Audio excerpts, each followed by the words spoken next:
Good morning दोस्तों, मैं Neeraj sir MSc classes में आप सभी को स्वागत करता हूं। और मैं आज केमिस्ट्री का एक महत्वपूर्ण चैप्टर कार्बन और उसके यौगिक लेकर आपके सामने आया हूं। और आपसे अनुरोध है कि मेरा वीडियो अच्छा लगेगा तो आप लाइक करेंगे, शेयर करेंगे और कमेंट भी करेंगे। तो आपके सामने ये कार्बन और उसके यौगिक है ना।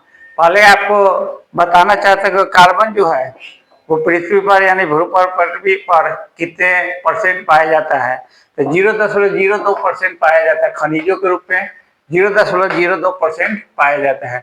और वायुमंडल में कार्बन जो है कार्बन डाइऑक्साइड के रूप में 0.03% पाया जाता है। कार्बन मुक्त अवस्था में कहाँ पाया जाता है, तो हीरा में, ग्रेफाइट में, कोयला में पाया जाता है। अगला है कि कार्बनिक यौगिक का महत्व। तो कार्बनिक यौगिक का महत्व बहुत अधिक है। हम जो रोज के जीवन में, रोज प्रतिदिन अपने जीवन में जितनी भी वस्तुओं का उपयोग करते हैं, अधिकांश वस्तुएं कार्बनिक यौगिकों से बनी होती है।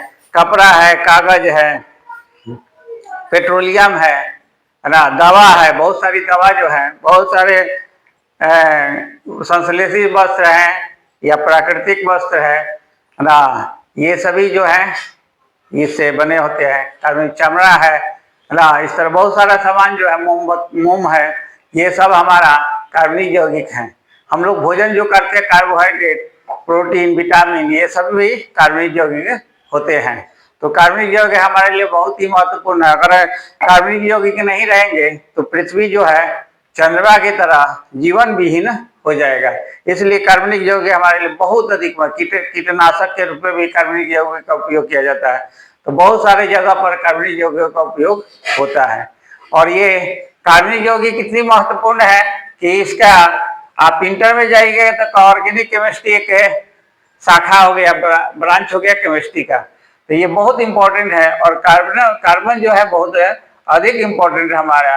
ये कार्बन जितने यौगिकों का निर्माण करते हैं वो बाकी जितने 114 तत्व हैं, कार्बन टोटल मिला के 115 है, तो 114 जो तत्व है इनके जितने यौगिक बनते हैं, इनके 114 तत्वों के द्वारा जितने यौगिक बनते हैं, जितना उससे ज्यादा यौगिक कार्बन ही बनाता है। अब है ना, यानी कि कार्बन जो है बहुत अधिक है, यौगिकों का निर्माण करता है। अब आगे आपको पढ़ना है जीवन शक्ति का सिद्धांत या जय शक्ति का सिद्धांत।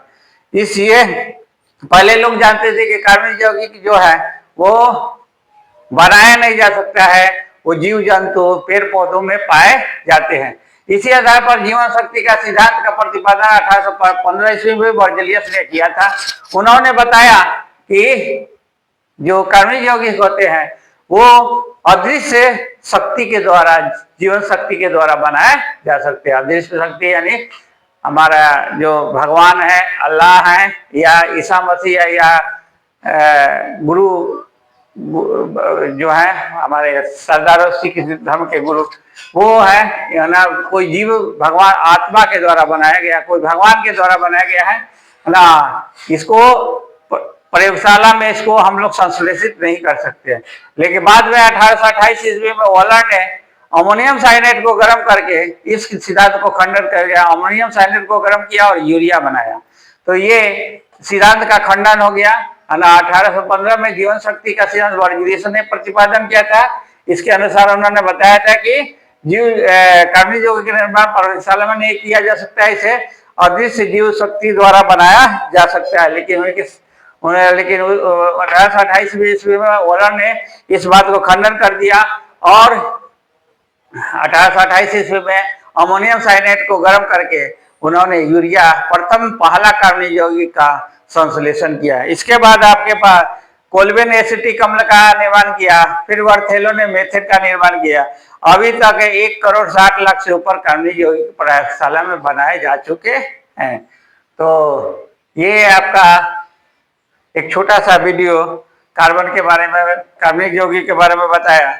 अब आपसे एक बार ये रिक्वेस्ट है कि अगर आप अच्छा लग रहा है तो आप इसे लाइक करेंगे, शेयर करेंगे और कमेंट करेंगे। धन्यवाद।